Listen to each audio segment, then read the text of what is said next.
नमस्कार। स्वागत है आप सभी का पंचवक्त रेस्टो में। मैं एस्ट्रो स्मिता आज आपको एक ऐसे जीव के विषय में जानकारी दूंगी जिसका सनातन धर्म में बड़ा ही उच्च स्थान है, लेकिन आज के समय में हम उसे इतना ज़्यादा तिरस्कृत कर रहे हैं। हम अपनी इंसानियत खो चुके हैं। हमें नहीं पता कि वो जीव इस समाज में क्या महत्व रखता है।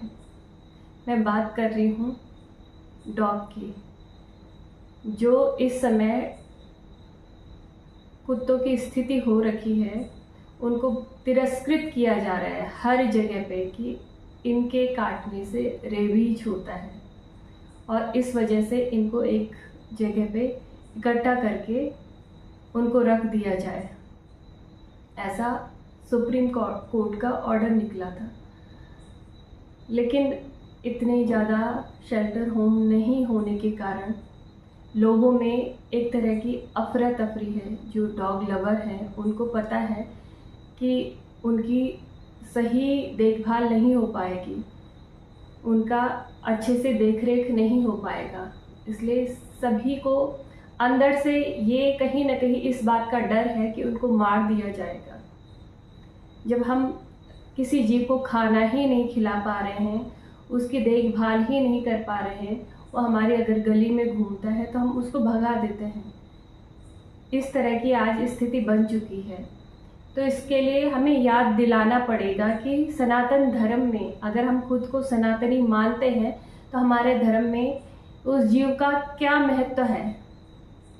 मानव शरीर का जो पहला चक्र है, मूलाधार चक्र, ये मनुष्य और जीव के सामंजस्य से बना है। जितने भी जीव जंतु हैं उनके साथ मनुष्य का क्या तालमेल होना चाहिए, क्या प्रेम व्यवहार होना चाहिए, यही मनुष्य के शरीर का जो पहला चक्र है, मूलाधार चक्र, जहाँ से प्रकृति का आरंभ होता है।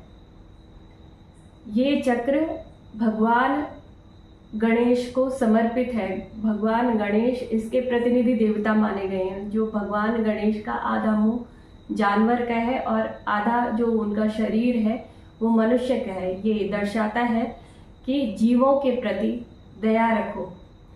जीव और मनुष्य दोनों में एक ही आत्मा है, भले ही उनके शरीर अलग हैं लेकिन आत्मा एक है।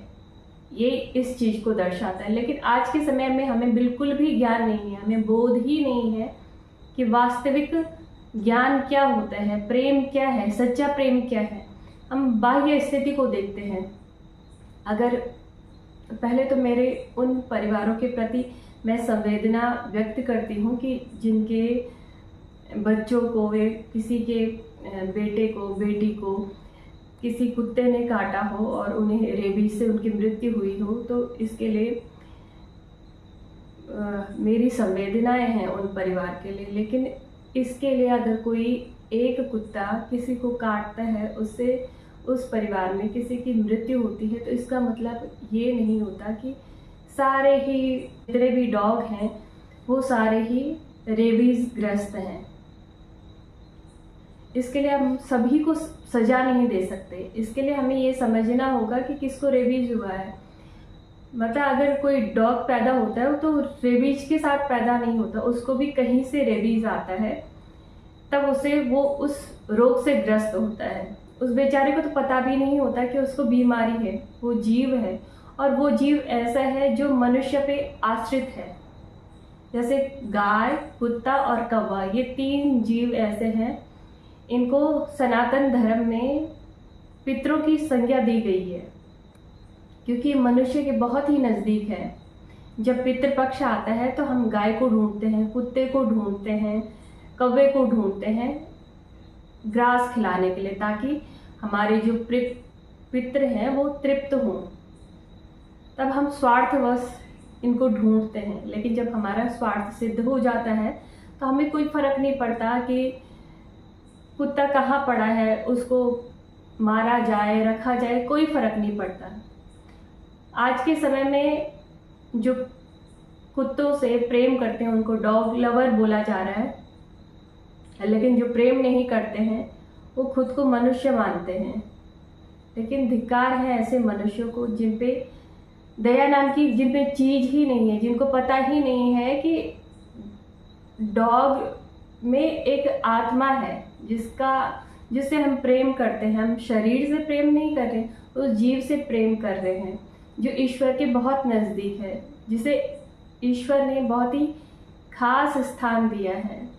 ये भगवान भैरव जो 10 महाविद्याएं हैं उनके रक्षक देवता हैं, उनके सिक्योरिटी गार्ड के रूप में नियुक्त किए गए हैं। जितने भी शक्तिपीठ हैं, जितने भी ज्योतिर्लिंग हैं, 12 जो ज्योतिर्लिंग हैं, उनके जो देवता हैं, सबसे पहले भैरव की पूजा की जाती है। उस स्थान की पूजा बाद में मान्य रखती है। जब तक आपने भैरव की पूजा नहीं की, तब तक अगर आप किसी ज्योतिर्लिंग के दर्शन करने के लिए गए हैं तो वो पूजा सफल नहीं मानी जाती अगर आपने भैरव की पूजा नहीं की है। और उन्हीं भैरव के जो वाहन है वो डॉग को माना जाता है। वाहन का मतलब उस जीव ने उस देवता की ऊर्जा को वहन किया हुआ है, उसमें उस जीव उस देवता का अंश है, इसलिए उसको एक उच्च स्थान दिया गया है। भगवान जो भैरव है वो सशरीर इस पृथ्वी पे नहीं है, वो अपने वाहन के रूप में, कुत्ते के रूप में इस पृथ्वी पर है। और जब हम किसी डॉग को ये बोलते हैं कि वो आवारा कुत्ता है, तो ये हमारे समझने में भूल है, क्योंकि कोई भी कुत्ता आवारा नहीं होता, उसका एक निश्चित एरिया होता है। हर कोई जो वो डॉग होता है उसका एक अपना एक दायरा होता है, उस दायरे में वो रहता है एक समूह के साथ में। उसका भी अपना एक समाज होता है, उसमें वो किसी दूसरे कुत्ते को नहीं आने देता। इनके अलग अलग एरिया बटे होते हैं, उनके हिसाब से वो उनका घर है, एक गली उनका घर है, उस गली में रहने वाले लोग उनके घर के सदस्य हैं। अगर वो 2-4 दिन वो गली के लोग उन कुत्तों को रोटियां देने लग जाए तो वो उनके पीछे आगे पीछे सिक्योरिटी गार्ड के तरह घूमते आपको दिखेंगे। तो ऐसा नहीं है कि कुत्ते आवारा होते हैं, वो आवारा नहीं होते हैं, हम उनको समझते हैं। ये हमारी भूल है, इंसानी भूल है कि हम किस दृष्टिकोण से उनको देख रहे हैं। उनके लिए तो हम ही उनका घर है। क्या आपको पता है सनातन धर्म में या हम ज्योतिष में जब भी हम पितृदोष की बात करते हैं, केतु से, राहु से, शनि से पितृदोष बनता है, और इन तीनों ही पितृदोष की शांति के लिए हम डॉग का उपाय बताते हैं कि डॉग को भोजन कराइए। जो स्ट्रीट डॉग होते हैं उनको भोजन कराइए। घर में पाले हुए कुत्तों को नहीं, उनको तो आप वैसे भी आप खाना खिलाओगे जिनको आप पाल रहे हो, लेकिन जो स्ट्रीट डॉग है जिनको आवश्यकता है, प्रेम की आवश्यकता है, भोजन की आवश्यकता है, परवाह की आवश्यकता है, उनकी आप परवाह कीजिए, उन्हें प्रेम कीजिए। उनको अगर बीमारी है तो उसका इलाज करवाइए। यहाँ से आपके पितृदोष चाहे केतु से है, चाहे राहु से है, चाहे शनि से है, मुक्त होता है। लेकिन अगर आप उसी जीव की हत्या करवाते हैं और किसी शहर में, किसी गांव में, किसी क्षेत्र में अगर बहुत बड़ी तादाद में कुत्तों की हत्या हो रही है तो ये उस क्षेत्र पे पितृदोष लग जाता है। ये कभी न धुलने वाला पितृदोष बन जाता है। पीढ़ी दर पीढ़ी इस दोष को भोगते हैं। कई बार इंसानों की अगर हम कुंडलियाँ देखते हैं, मैं जैसे बहुत सारे हम कुंडली विश्लेषण करते हैं। कोई व्यक्ति बहुत ही पूजा पाठ वाला रहता है, मतलब घर की जो उनका जो बैकग्राउंड है बहुत अच्छा होता है, लेकिन पितृदोष होता है उसमें। हमें पता ही नहीं लगता है कि पितृदोष आया तो आया कहाँ से। व्यक्ति सब अपने सारे पितरों का पूजन करता है, लेकिन हम ये मानते हैं जो हमारे दादा नाना या जो भी हमारे एंसेस्टर रहे हों वही हमारे पितर हैं। लेकिन सनातन धर्म में वृक्षों को, पीपल को, बरगद को, इनको भी सबसे पहला पितृ माना गया है मनुष्य का। उसके बाद जो जीव हैं जैसे गाय है, कुत्ता है, कौवा है, पशु पक्षी, ये सारे ही पितृ माने गए हैं जिनका अस्तित्व पहले भी था। और कुत्ता ऐसा जानवर है जो आपके भूत, भविष्य और वर्तमान से वाकिफ होता है। उसको आपके साथ होने वाली घटनाओं का आभास पहले ही हो जाता है। वो अगर आपके साथ कुछ बुरा घटने वाला है तो वो आपकी बुराई को खुद वहन कर लेता है, वो आप तक उस अला बला को नहीं आने देता। इसलिए हम कुत्तों को भोजन कराने के लिए बोलते हैं कि वो अगर आप पे मुसीबत आ रही है तो वो खुद पे ले लेते हैं। अब वो आप उसको सिर्फ 2 समय की रोटी दो, वो आपका हो जाता है। इतना प्यारा जानवर होता है कुत्ता, जिसको आप धुतकारते हो, समाज में इतना तिरस्कृत करते हो। आप उसको 2 टाइम की रोटी नहीं दे पाते, अगर उसको एक रोग हो जाए तो आप सिर्फ उसको मारने का सोचते हो। कैसे आपके मन में ऐसे विचार आ जाते हैं? आपको बिल्कुल भी ये आभास नहीं होता जैसा आपका बच्चा है वैसा ही ये भी है, ये भी किसी का बच्चा है। आपको मारते हुए बिल्कुल भी दया नहीं आती। आप ये सोचते हो ये जहाँ तहाँ गंदगी कर देता है। उस बेचारे को क्या पता कि कहाँ पे उसको क्या करना है। ये तो समाज का दायित्व बनता है कि वो जीवों को देखे। जैसे आप घर में कुत्ते पालते हो, अगर आप बाहर भी उनको खाना देने लग जाओ, बाहर भी वैसे ही देख रेख करने लग जाओ, तो वो वैसे ही ढल जाते हैं। लेकिन आप जब उनको धुतकारोगे, उनकी अनदेखी करोगे, उनको समय पे भोजन ही नहीं मिलेगा, तो वो काटेंगे।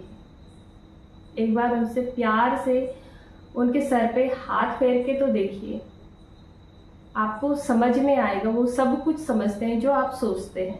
जब हम किसी भी संत की वाणी सुनते हैं या वेदों के वाक्य सुनते हैं, उपनिषदों के महावाक्य सुनते हैं, तो सबसे पहले हम यही सुनते हैं, जीवों पे दया करो। कभी सोचा है आपने कि सब जगह एक ही वाक्य क्यों लिखा गया है? सबसे पहले लिखा गया है जीवों पे दया करो। चाहे महात्मा बुद्ध ने ये वाक्य बोला हो, चाहे भगवान श्री कृष्ण ने बोला हो, या वेद उपनिषद में लिखा हुआ हो, सबसे पहले यही लिखा है, जीवों पे दया करो। भगवान वेद व्यास ने भी पूरे जो पुराण हैं, पूरे जो वेद हैं, उनका सार यही बोला है कि अष्टादश पुराणेषु व्यासस्य वचनद्वयम् परोपकाराय पुण्याय पापाय परपीडनम्। अर्थात जो उनके 18 पुराण हैं और जो ये 4 वेद हैं, उपनिषद हैं, जितने भी उनके लिखे गए ग्रंथ हैं, उनका सार, उनका निचोड़ यही है। यही बताते हैं कि जो पाप है, पाप उन्होंने बोला है दूसरे को पीड़ा पहुंचाना। दूसरे से अर्थ ये होता है कोई भी, चाहे जानवर हो चाहे मनुष्य हो, अगर आप उसको पीड़ा पहुंचा रहे हो और कितने भी तीर्थ कर रहे हो, मंदिर जा रहे हो, पूजा पाठ कर रहे हो, आपके सारे धर्म कर्म एक किनारे, लेकिन अगर किसी जीव की आपने हत्या की है, उसको पीड़ा पहुंचाई है, तो उससे बड़ा कोई पाप नहीं है। और पुण्य की जो परिभाषा दी है उन्होंने, कि जब आप किसी पे दया करते हो, परोपकार करते हो, किसी की परवाह करते हो, प्रेम करते हो, उसके बराबर कोई पुण्य नहीं है। उसके लिए आपको किसी भी नदी में, किसी भी तीर्थ स्थान की जगह पे, किसी भी कुंभ लगने पे आपको नदी में डुबकी लगाने की आवश्यकता नहीं। आप जब किसी भी पुण्य कर्म के द्वारा किसी भी जीव को खाना खिलाते हो, उसकी परवाह करते हो, तो उससे बराबर कोई तीर्थ नहीं है। यही आपके कुंभ में डुबकी लगाने का भी महत्व है। आप नदी में जो डुबकी लगाते हो ना, तो ये वही डुबकी होती है कि आप जब किसी के प्रेम में इतना डूब जाते हो कि आप भूल जाते हो ये गाय है, कुत्ता है, बिल्ली है, बस आपके लिए एक जीवात्मा होती है। जैसे आप हो वैसे ही वो भी है, उसमें भी मन, प्राण, आत्मा सब कुछ है। जब आप ये सोचते हो तो ईश्वर आपको देखते हैं, आपको आशीर्वाद देते हैं और आपके जीवन में किसी भी तरह की बाधा नहीं आती है। आप एक सच्चे और अच्छे इंसान बनते हैं। तो मेरा जो ये वीडियो बनाने का जो कारण मेरा यही था कि उन जीवों पे जिनकी हत्या हो रही है, जिनकी अनदेखी हो रही है समाज में, मत कीजिए, क्योंकि इसका भुगतान हम लोगों को ही करना होगा।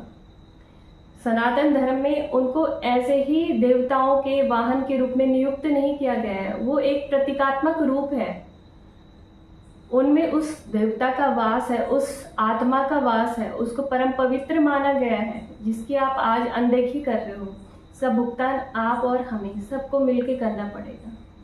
तो ऐसा ना हो कि भविष्य में जिस तरह से हम अभी सब जगह त्राहिमाम त्राहिमाम देख रहे हैं कि जब बारिश हो रही है तो कहीं भूस्खलन हो रहे हैं, गांव के गांव उजड़ रहे हैं, क्योंकि हम ये पेड़ों की कटाई का जो भुगतान है वो कर रहे हैं। कहीं हमें भविष्य में कुत्तों को मारने का, उस जीव को मारने का श्राप न मिल जाए और इसको हम कहीं पीढ़ी दर पीढ़ी न भोगें।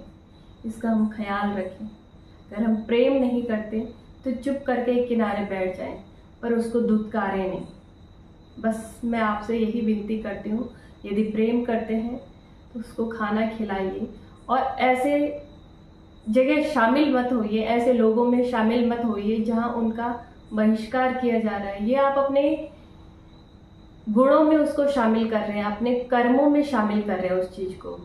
आप उसकी परवाह नहीं करते तो कम से कम अपने परिवार की परवाह जरूर कीजिए, क्योंकि ये आपके परिवार पे श्राप लग रहा है। आप इकट्ठा कर रहे हो उस श्राप को, वो मत होने दीजिए। एक सच्चे इंसान बनिए। धन्यवाद।